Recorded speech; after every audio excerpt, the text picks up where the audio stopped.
DNA is able to make a copy of itself. Okay, so basically there is a process known as DNA replication, which is a process whereby DNA makes an exact copy of itself. Please know how to define the process DNA replication. DNA replication is a process whereby DNA makes an exact copy of itself, or you can say it's a process in which DNA makes an exact copy of itself. Do you guys know what a copy is? Yes. Yes, it's a literal copy, guys. It's like you are taking your ID document or your birth certificate, then you are making a photocopy of it. It will look exactly the same. So DNA can be able to make a copy of itself, right? So this DNA replication process, it takes place in this organelle, which is known as the nucleus. Remember, guys, that we said with him, DNA, it is found in the nucleus, in the mitochondrion. It is also found in the chloroplast when it comes to plant cells. So one of the processes that the DNA molecule has to go through, it is DNA replication, meaning that it has to make a copy of itself, an exact copy of itself. So this whole process of DNA making an exact copy of itself, it happens within the nucleus where the DNA is found, right? So when they ask you the site for DNA replication, or when they ask you the place where DNA replication takes place, they want to know where does this whole process of DNA copying itself takes place. It takes place in the nucleus. And now, if they ask when does it take place, it takes place during the interphase of the cell cycle. Okay, so if they ask you which phase, the question will be like, which phase of the cell cycle? Which phase of the cell cycle does DNA replication take place? Okay, which phase of the cell cycle does DNA replication take place? You will say that this is interphase. So when we do cell division, which is meiosis later on, you will understand what this phase is and how it works. For now, just know that during the interphase of a cell, the DNA replication process will take place, meaning that eDNA would actually make copies of itself. Okay. Do you get the sense? Yes. Yes. Yeah.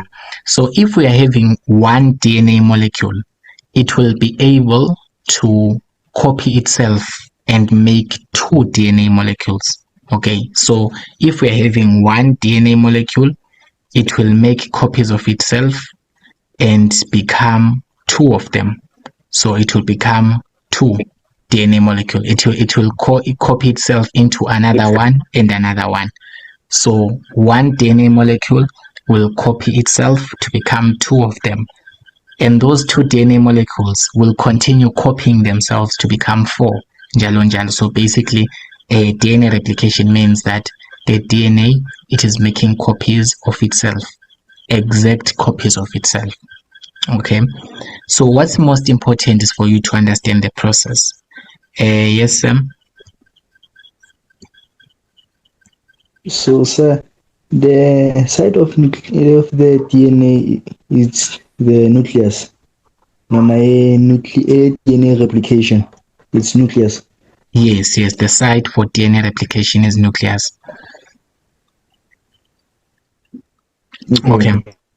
So now, why is it important for DNA to replicate itself, or why is it important for DNA to make copies of itself?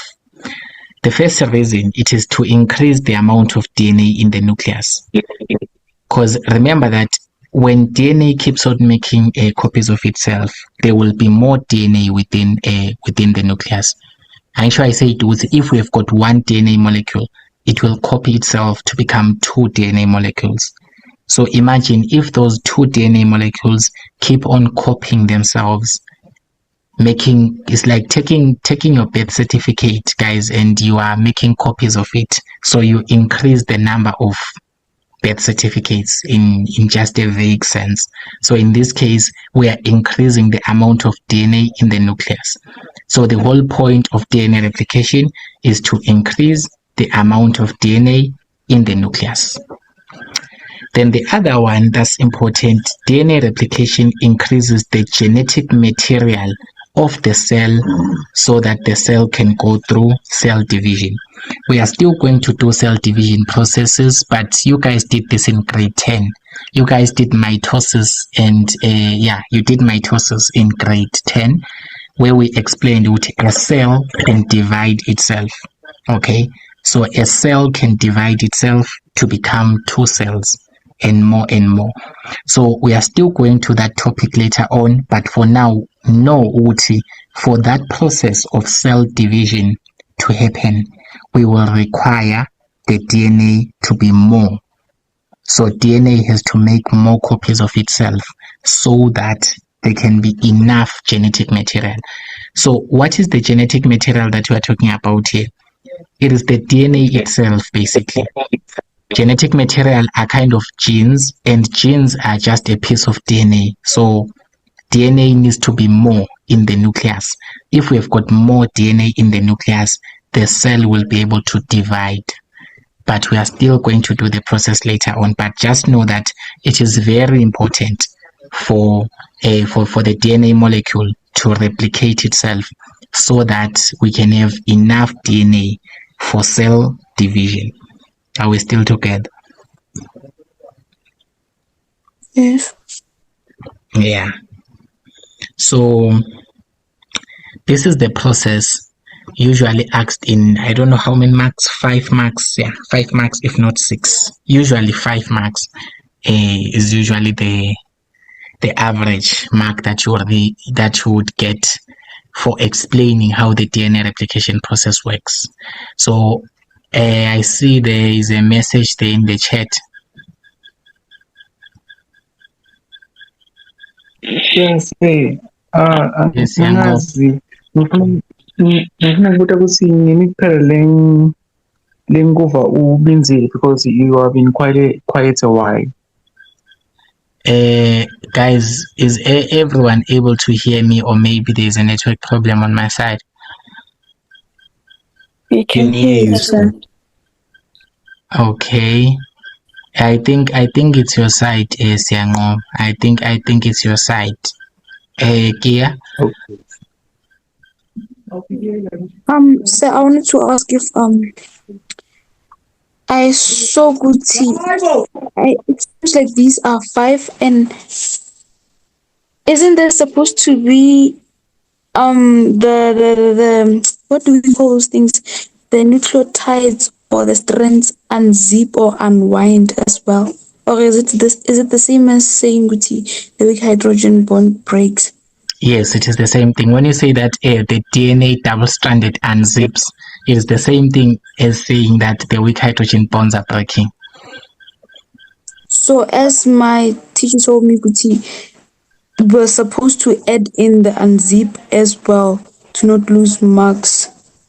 Okay, it's fine if your teacher says, but if we are still using the 2021 examination guidelines, you can either take unzips or you can use the term weak hydrogen bonds break. But before we get there, we need to understand the whole process so that we understand where those terms are coming from. So if your teacher says you should put unzips, you should probably put it, but curriculum updates each and every year, we're still going to see how's that gonna roll out. But so far, we are still using these points. Yeah, unzips and the weak hydrogen bonds breaking is kind of the same thing. Okay, so. Okay, so now we have got 8 minutes here. So we'll try we've got 8 minutes. We'll try to just come back for another 10 minutes. Okay, now let's say we have got the nucleus. Remember that we said that DNA replication takes place in the nucleus, right? So all of this is happening within the nucleus. What I'm drawing here is my best diagram of illustrating the nucleus. This is how the nucleus looks like. So you guys know how to label the nucleus, right? Do you know what do we find in the nucleus? What do you find in the nucleus? Chromatin. Yes, we find chromatin network, yes, but we're going to look at that in meiosis. What else can we find, Sam? Nucleolus. Yes, we find a nucleolus. So there's a nucleolus inside the nucleus. There's a nucleolus. What else do we find? Nuclear membrane.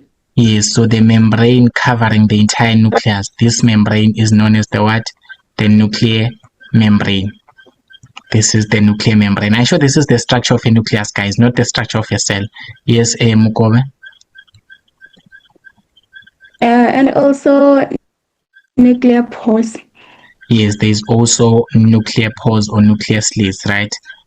So this is the structure of the nucleus. Don't get confused. So there are small holes, guys, or small pores. There are small spaces within the nucleus. Those are known as the nuclear pores. So yes, Muko. So also label the nucleoplasm. The nucleoplasm, yes, I was looking for the nucleoplasm the most. Trevor, write your question in the chat box. Okay, so there is a nucleoplasm, guys. The space inside the nucleus is known as the nucleoplasm. This one is the most important for you to understand a DNA replication. This is known as the nucleoplasm.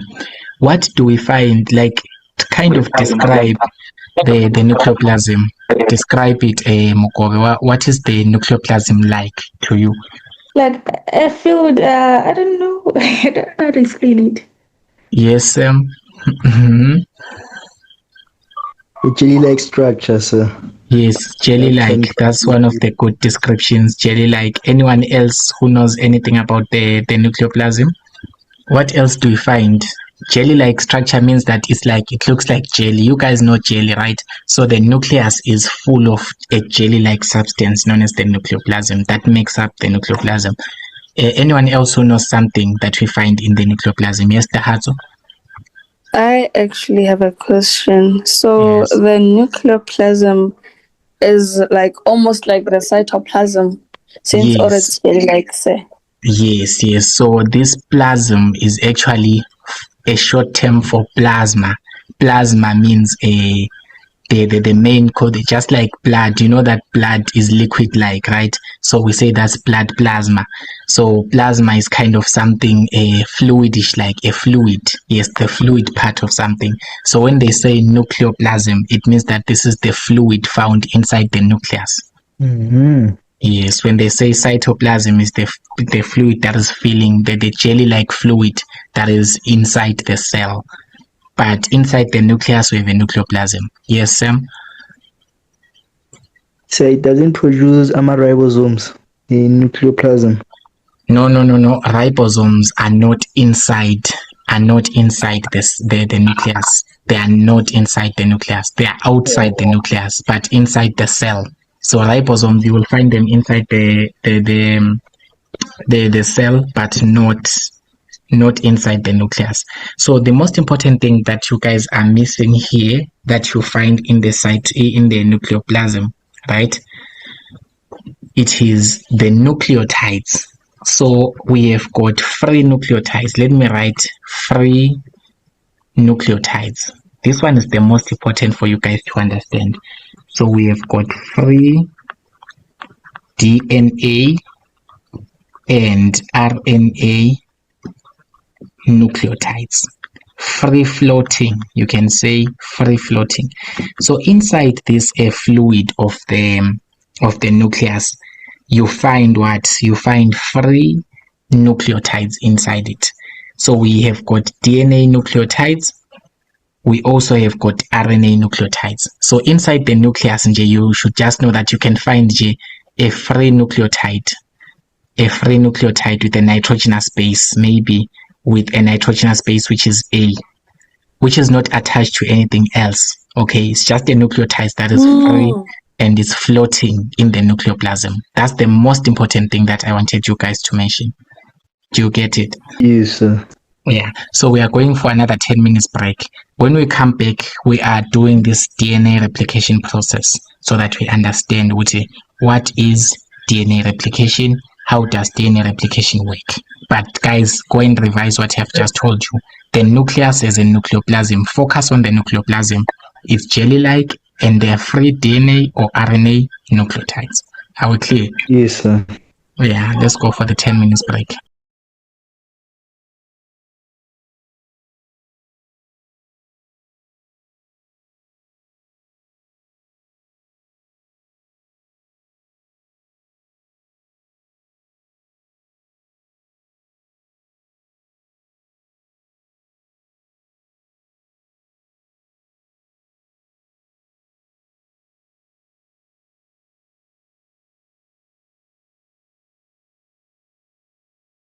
Going to the break, I say to you guys that the most important part of the nucleus for this process is the nucleoplasm, which is just the jelly-like fluid, the one that looks like a jelly, okay, that is filling in this entire space, okay. It is filling in this entire space in the nucleus. It's known as the what? The nucleoplasm. And the nucleoplasm, it contains free-floating DNA and RNA nucleotides, meaning that inside the nucleoplasm, it is normal for you to just see a DNA nucleotide that is just free, that is not bonded to any other nucleotides. Are we clear on that? So I have a question here. Yes, sir. Sir, so can you see a nucleotide on a microscope? Yes, you can see them. They are microscopic. They are very, very, very, very small. But yes, I think you can see them. You can see them. These are just chemicals, guys. Phosphate group is made up of phosphorus. Deoxyribose sugar is just a type of sugar. It's a carbohydrate. Okay, it's a pentose sugar. Then adenine is a nitrogenous base. These are just chemicals. You can be able to detect them. Not that they look like these round shapes. No, these are just models that we use to describe. Okay. Sir. Okay, sir. Yeah, these are just models that we use to describe. If you look it up using a microscope, you are not really going to see these lines and bonds and whatnot. No, these are the models that we use, known as scientific models. So first of all, we are going to draw our DNA here. Remember, the DNA natural shape, it is the double helix structure, right? I'll do my best. So do you see that we are having two strands that are forming a double helix structure? Do you see it? These two strands. So this is our DNA double helix, and in between we are having a complementary nitrogenous bases. Maybe we are having adenine paired with thymine. Maybe here we are having cytosine paired with guanine. And then maybe here we're having a thymine paired with adenine. Okay, you don't have to see the details. I'm just giving you the diagram. Do you see that this is our double helix, DNA double helix structure? This is the normal double helix structure. Do you see it, the natural shape? Yes, sir. Yes, sir. Yeah. So the first process that happens, the DNA double helix will unwind. Guys, I explained what does unwind mean, Angish. What does unwind mean in the previous session? What does unwinding mean? You said izobopuluka, sir. Yeah, izobopuluka. I don't know the English word for bopuluka, but izobopuluka, it will untie itself. Okay, it will untie itself in such a way that it will be just a normal stick diagram. Just a normal stick diagram, right? So it will be just a normal stick diagram. Let's just put nitrogenous bases, which is going to be adenine. And then let's just say it's paired with thymine. And then let's have cytosine paired with G. And then let's have a T paired with A. Okay, so what has happened here from stage 1 to stage 2? The double helix has done what? It has unwinded. So here we say that the DNA double helix, the natural shape of the DNA molecule, it will unwind or it will untie itself. And sure, at first the double helix was like an S shape. It was like twisted, spirally twisted, but now it will untie itself in such a way that it will just look straight, like these strands are kind of not twisted with one another anymore. So that's the first process that happens there. So it is the DNA double helix unwinds. So when you say that the DNA double helix unwinds, it simply means that it unties itself. Do we see that? Do we see that, grade 12s? Yes, sir. Then the next thing, the weak hydrogen bonds. Remember, guys, that we have got weak hydrogen bonds between complementary nitrogenous bases. Between A and T, we have got weak hydrogen bond. Between C and G, we have got weak hydrogen bonds. Between T and A, we have got weak hydrogen bonds. What will happen to them? The second process will say that the weak hydrogen bonds, they do what? They break. Okay. So weak hydrogen bonds break. So it means that the bond that is combining this adenine and thymine, it will break. The bond combining this cytosine and guanine, it will break. The weak hydrogen bonds. The thymine and adenine will be separated. Okay, so it will be looking like something like this. You can see now these strands are kind of separate. So we have got another new adenine here. We have got cytosine here. We have got thymine here. Then this other strand, it's kind of, they are now separate strand because we've broken down the bond between them. So thymine, guanine, adenine. Do you see what happened here, guys, in this process? Yes, sir. So the weak hydrogen bonds broke down. So weak hydrogen bonds, they broke here. So when weak hydrogen bonds break, the strands will separate. Yes, who's in the chat there? Who's talking in the chat? Okay, it's Bonolo saying yes. Okay, yes. So weak hydrogen bonds break. And when weak hydrogen bonds break, you can see that these strands will separate from one another because these strands, they are combined by these weak hydrogen bonds between the nitrogenous bases. So when these break, the strands will do what? They will separate. Do you see what's happening here? So this adenine, it will be on its own. The cytosine on its own. The thymine on its own. This thymine on this side will be on its own. This guanine on this side will be on its own. This adenine will be on its own. Do we see that? Yes. In grade 12s. All right. So, Yes, sir. yeah, this forms two separate strands. So both the strands will serve as templates to form new DNA strands using free DNA nucleotides from the nucleoplasm. Okay, so these 3 points, although they are marked separate, I'm going to illustrate each one of them. Yes, Sam? So what is a template? That's what we are going to explain. All right. So now, do you see now, guys, that this adenine here, it is now unpaired, meaning that this adenine doesn't have a partner anymore. It doesn't have a thymine. I'm sure we broke the double bond, the weak hydrogen bond, right? We still hear each other here. The adenine is no longer paired. Yes. The cytosine is no longer paired.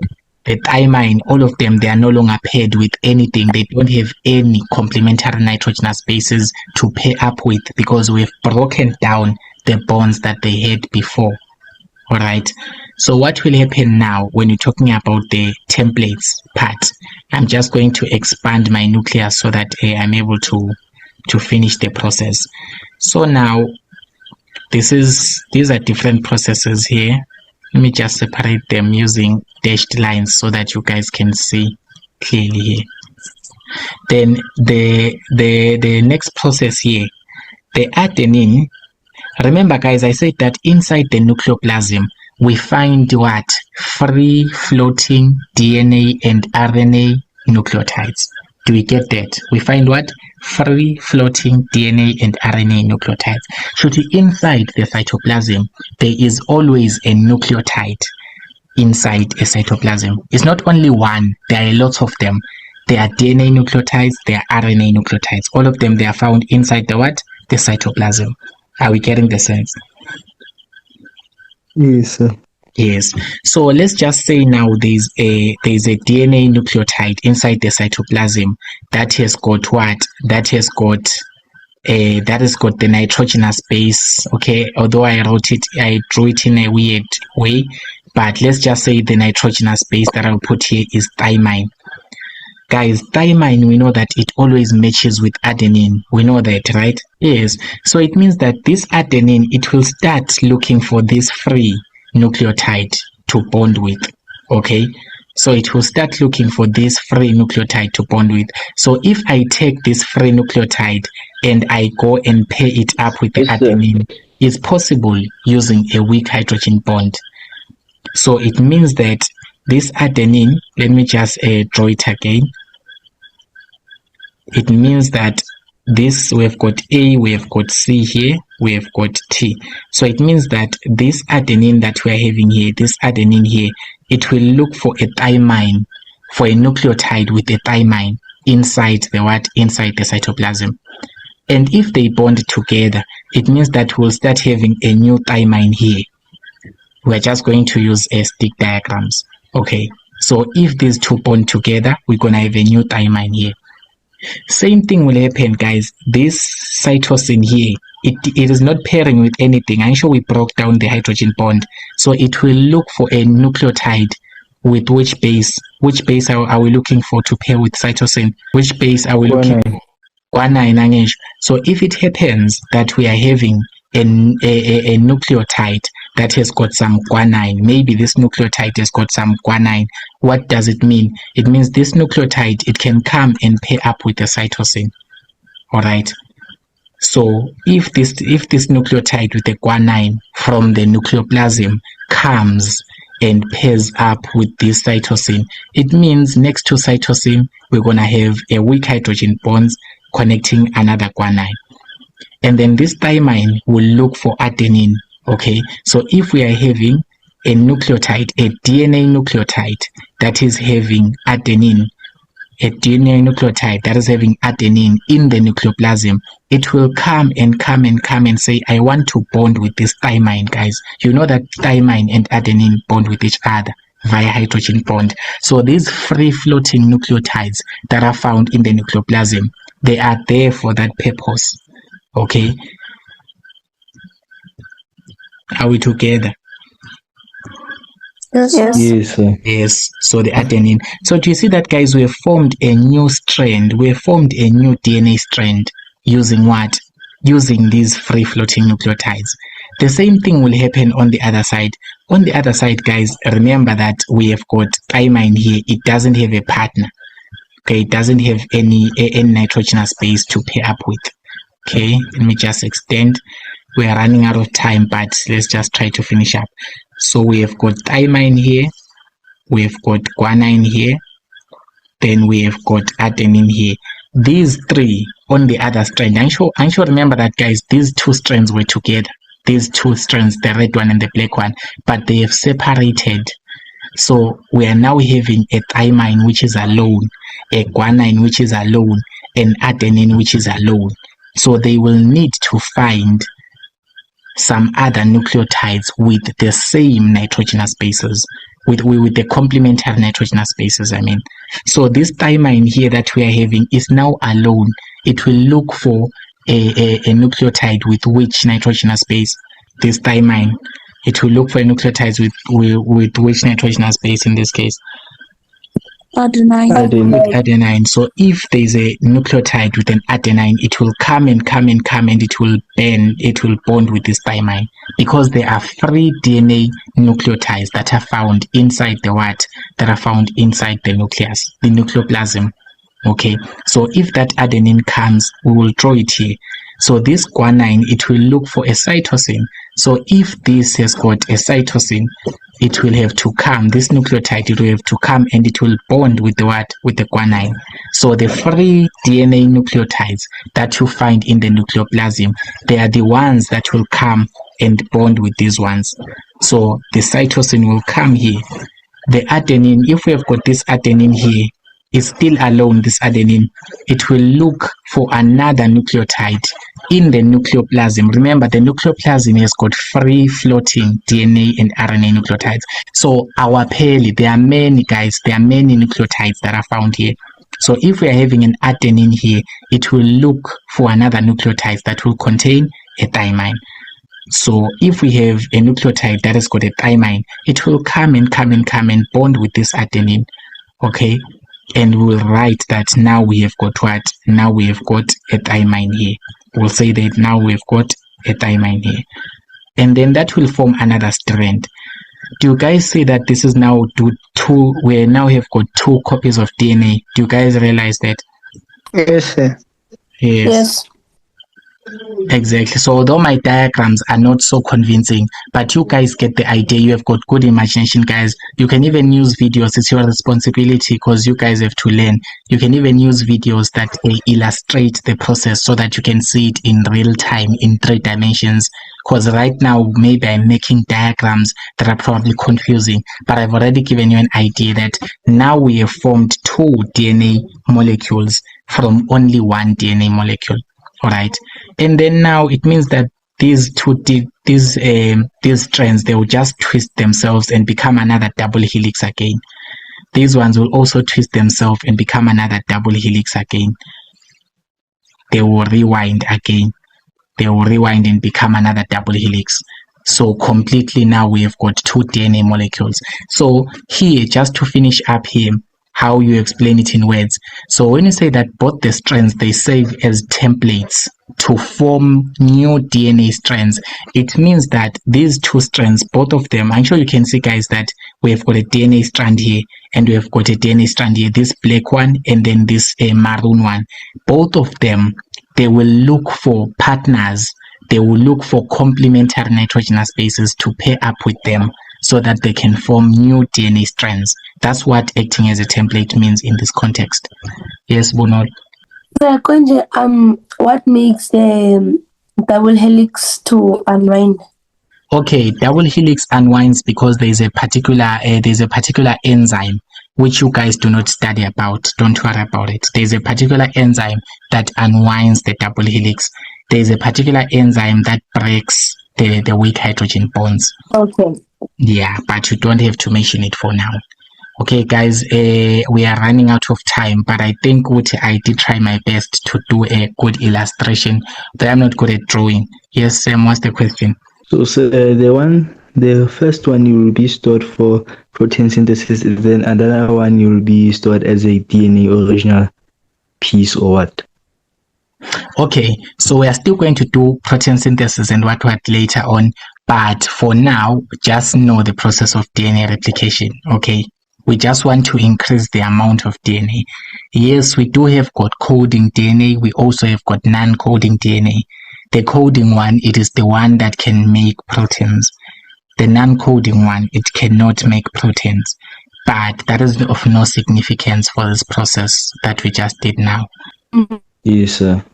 Yeah, guys. Yes. Go and look at this process. I've done my literal best to explain DNA replication, but it needs you guys to look at diagrams and look at a virtual, those illustrative diagrams. They will be very helpful for you.